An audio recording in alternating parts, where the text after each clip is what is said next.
Nazareth est un trou, à tel point que la Bible n'en a jamais fait mention. Les écrits des rabbins de l'époque non plus. Et que certains se sont demandé si ce village, avant de devenir, dans l'ère chrétienne, lieu de pèlerinage et ville, avait existé ailleurs que dans l'imagination des évangélistes, ce qui était poussé bien loin le soupçon. Il y avait là, en effet, une source, attrait pour les caravanes venues des régions arides, qui prirent l'habitude d'y faire étape, et pour quelques sédentaires qui pouvaient ainsi abreuver leur bétail, irriguer leurs terres et vendre aux caravaniers bricoles artisanales et nourriture. Des grottes creusées dans le flanc d'une colline servaient de dépôt de vivres ou d'habitation.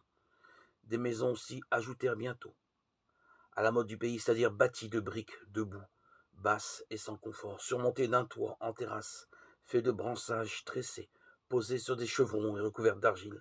On y accédait par une échelle ou un escalier extérieur pour dormir les nuits chaudes, prendre les repas, faire sécher le linge et les fruits. Elles étaient si fréquentées, ces terrasses, que le Deutéronome, un livre de la Bible où se mêle le credo d'Israël des conseils pratiques, prescrivait de les entourer d'un muret, afin de ne pas être responsable si quelqu'un se tue en tombant du toit. L'intérieur de la maison est le royaume, les trois royaumes de la femme, de Marie. C'est là qu'elle tisse laine ou lin sur une machine rudimentaire. Les hommes portent une tunique serrée à la taille par une ceinture de cuir ou de tissu et par-dessus une sorte de cape. C'est là qu'elles actionnent le moulin à bras. Deux meules de pierre dont le frottement écrase le grain pour produire la farine, qui deviendra le pain. Aliment de base, le pain sert aussi d'assiette pour consommer la viande.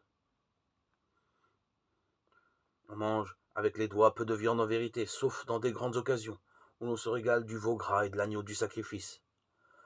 Le poisson est plus fréquent, bien entendu. Il n'est pas question de manger d'autres viandes que cachère, c'est-à-dire pure. Cela depuis que l'Éternel en a fait commandement au vieux Noé et à ses fils, tout juste rescapés du déluge.